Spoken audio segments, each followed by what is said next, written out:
The crystal champagne flutes clinked around the ballroom as my parents celebrated their 40th wedding anniversary. From my seat in the kitchen, I could hear my sister Amanda's practiced laugh, the one she used when networking with potential investors. "Miss," a waiter approached hesitantly, "are you sure you wouldn't prefer to be in the main hall?" I smiled, adjusting my simple black dress, a stark contrast to the designer gowns floating through the party. "No thank you. Apparently this is where I belong." 2 hours earlier, Amanda had handed me my place card with that signature smirk. "The kitchen staff table," she'd announced loudly enough for nearby guests to hear. "More your level, don't you think?" Our parents had simply looked away, pretending to be absorbed in greeting their high society friends. They'd perfected that move over the years, looking away whenever Amanda put me in my place.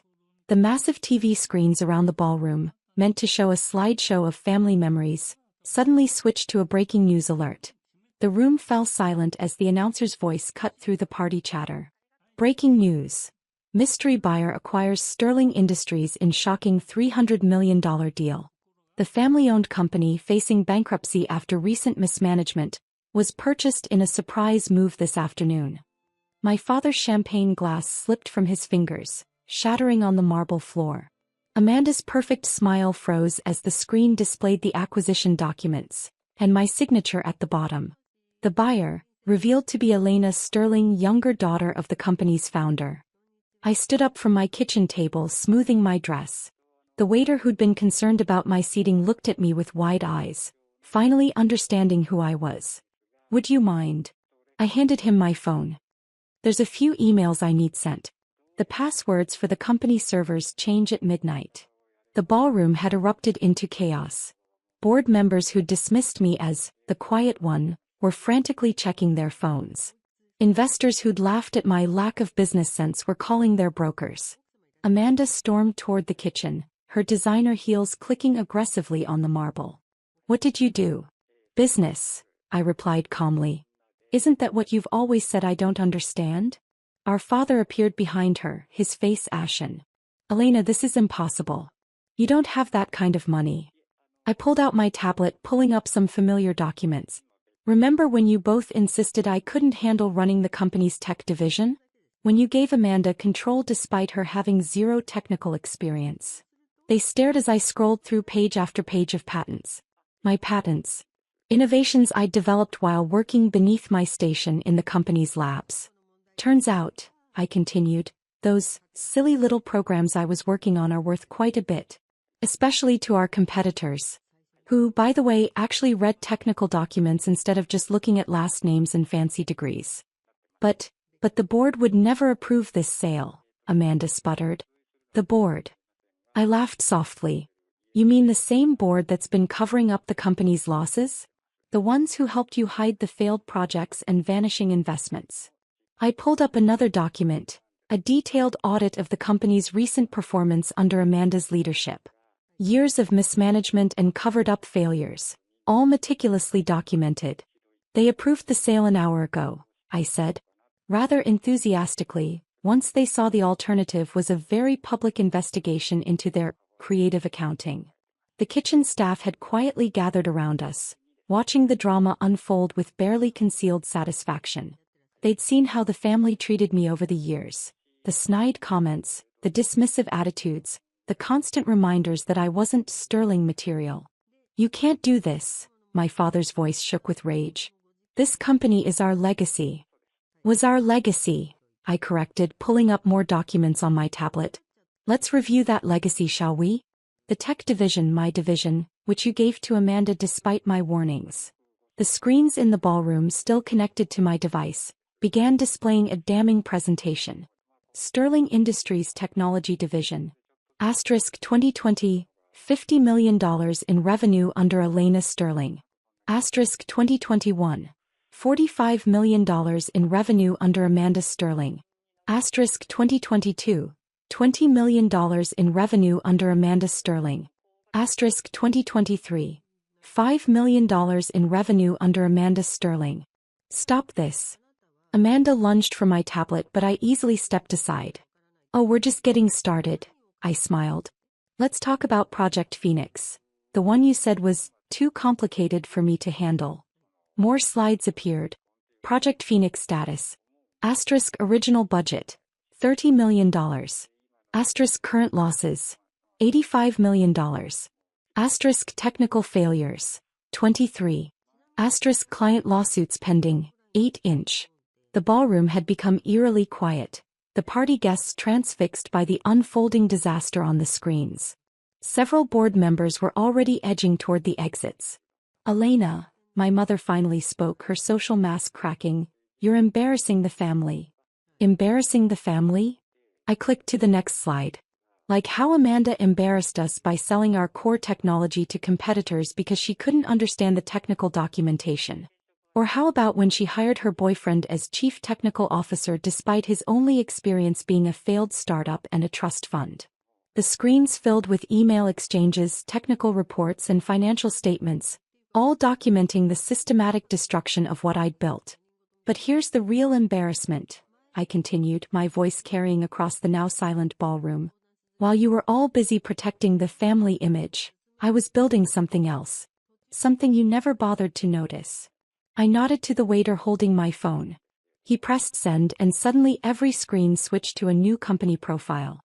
Phoenix Rising Technologies. CEO, Elena Sterling. Valuation, $1.2 billion. Patents held, 147. Major clients, Fortune 500 list. That's impossible, Amanda whispered. Impossible. I raised an eyebrow. Like how it was impossible for me to understand business. Or impossible for the quiet daughter to build something successful. I walked into the ballroom aware of every eye following me. The kitchen staff, my former colleagues, formed an honor guard of sorts behind me. While you were planning parties and managing our image, I addressed the stunned crowd, I was in the labs. Creating, innovating, building, and yes, planning. My father stepped forward, his deal-maker smile firmly in place. Now Elena, surely we can discuss this as a family dash. Family. I cut him off. Like how you discussed giving Amanda my division. Or how you discussed seating me with the kitchen staff tonight. I gestured to the loyal workers behind me. These people saw my potential when you couldn't. They helped me test prototypes, stayed late to assist with research, believed in my vision. They're more family than you ever were. The screens switched again, showing a new announcement. Phoenix Rising Technologies announces. Asterisk acquisition of Sterling Industries complete. Asterisk full audit of all departments pending.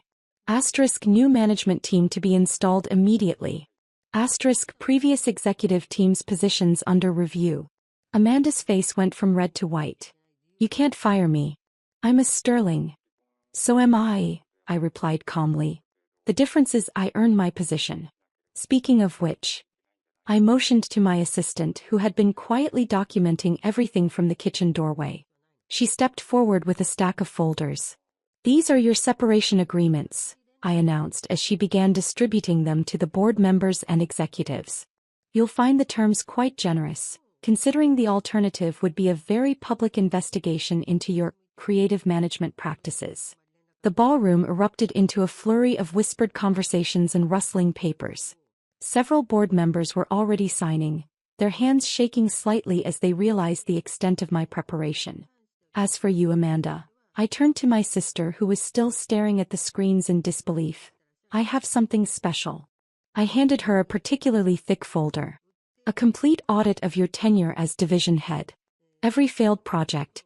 Every misappropriated fund. Every technical disaster you tried to cover up. The SEC would find it fascinating reading. You wouldn't dare, she hissed, but her perfectly manicured hands trembled as she gripped the folder. Actually, they already have a copy, I smiled. But I'm willing to handle this internally, if you agree to step down quietly. My father finally found his voice again. This is ridiculous. We built this company dash. No, I cut him off sharply. Grandfather built this company. You and Amanda nearly destroyed it. Let me show you exactly how. The screens switched to a new presentation, this one more detailed than the last. Sterling Industries under current management. Asterisk market value. Declined 60% in 3 years. Asterisk innovation pipeline. 0 new patents filed. Asterisk technical talent retention, 15%, industry average, 85%. Asterisk client satisfaction, bottom quartile. Asterisk employee morale, record low. Then the comparison. Phoenix Rising Technologies. Asterisk market value, $1.2 billion and growing. Asterisk innovation pipeline, 147 patents, 50 pending. Asterisk technical talent retention, 95%. Asterisk client satisfaction, top 5% industry-wide. Asterisk employee morale, rated best place to work, 2 years running. How? My mother whispered. How did you build all this without us knowing? I laughed softly. That's the irony, Mother. You all knew. I sent reports, presentations, proposals, dozens of them. But you were too busy attending charity galas and managing the family image to read them. I clicked to another slide, displaying years of ignored emails and dismissed proposals. Remember this one? I pointed to a particular proposal. This silly little project, Amanda said, wasn't worth the board's time. It's now worth $200 million in annual revenue for Phoenix Rising. The kitchen staff had begun serving champagne, not to the party guests but to each other. They'd been part of my journey, watching and helping as I built my company from the ground up. Which brings us to the real announcement, I continued, nodding to my assistant. The screens changed one final time. Phoenix Rising Technologies announces. Asterisk employee stock ownership program launched. Asterisk all support staff to receive shares. Asterisk new technical training initiative. Asterisk expanded education benefits. Asterisk profit sharing program implemented. The kitchen staff erupted in cheers. They'd known this was coming, they'd helped me plan it. Many of them were already enrolled in technical training programs, preparing for their new roles in the transformed company. You're giving away company shares to servants? Amanda's voice dripped with disdain. I'm investing in people who invest in innovation, I corrected. Unlike some, they actually understand what builds real value. My father stepped forward, his business mask finally cracking to reveal desperation. Elena, be reasonable. We can work something out. The family name dash. The family name? I interrupted. Let's talk about the sterling name. I pulled up one final document. A legal notice that made Amanda gasp and my mother sink into a nearby chair. Effective immediately, Sterling Industries will be rebranded as Phoenix Global Technologies. The Sterling name, like your management style, is a relic of the past. The party guests were openly leaving now, their anniversary celebrations forgotten in the wake of this corporate earthquake. Board members huddled in corners, frantically calling their lawyers. Amanda's boyfriend Turnsido was already trying to delete files from his phone, watched carefully by my security team. You have until midnight to clear out your offices, I announced to the room at large. After that, the passwords change, the locks change, and the company changes. I turned to my family, seeing them clearly for perhaps the first time. You seated me with the kitchen staff because you thought it would humiliate me. Instead, it showed me who really builds value in a company. While you were playing corporate royalty, they were helping me create something real. My mother found her voice, though it shook slightly. Where will we go? What will we do? That's not my concern, I replied calmly. But since it's your anniversary, I did get you a gift. I handed them one final envelope. Inside was a single share certificate in Phoenix Global Technologies. 1 share each, I explained. So you can watch from the sidelines as the company you dismissed becomes the industry leader you never could build. Consider it a lesson in real business management. The kitchen staff had lined up behind me, many of them already wearing Phoenix Rising badges. They were no longer servants but shareholders, no longer invisible but integral to the company's future. Growing up as the younger sister of Perfect Pamela wasn't easy. While she got straight A's and became a successful corporate lawyer, I chose a different path. I wanted to understand business from the ground up, starting as an executive assistant at my Aunt Catherine's tech company, Tech Vision Industries. Another year as just a secretary. Pamela would sneer at every family gathering. Rachel, you're 28. Don't you have any ambition? What my sister didn't know was that Aunt Catherine had personally chosen this path for me. Rachel, she told me 5 years ago, I see myself in you. The quiet one. The watcher. The one everyone underestimates. Aunt Catherine had built TechVision from nothing, turning it into a $2 billion company through sheer brilliance and determination. She never married or had children, but she'd always taken a special interest in me, even when I was a little girl drawing circuit diagrams instead of princesses. Your sister might be loud and flashy, Aunt Catherine would say, but true power moves quietly. So I learned. Every day as her assistant, I absorbed everything. How she handled crisis meetings, negotiated deals, managed difficult personalities. I stayed late, took detailed notes, and asked questions that made her smile with approval. Meanwhile, Pamela became the family golden child. She married a wealthy lawyer, bought a mansion, and never missed a chance to remind me of my lowly position. Still getting coffee for a living? She asked sweetly at Christmas dinner. At least you're good at something. Our parents would laugh uncomfortably, not wanting to upset their successful daughter. Only Aunt Catherine would wink at me across the table, a silent reminder to stay patient. Then came the day that changed everything. Aunt Catherine's cancer diagnosis shocked us all. It was aggressive, leaving her only months. Pamela suddenly became the most attentive niece, visiting daily with expensive gifts and grand plans for the company's future. Don't worry, Auntie, she'd say, patting Aunt Catherine's hand.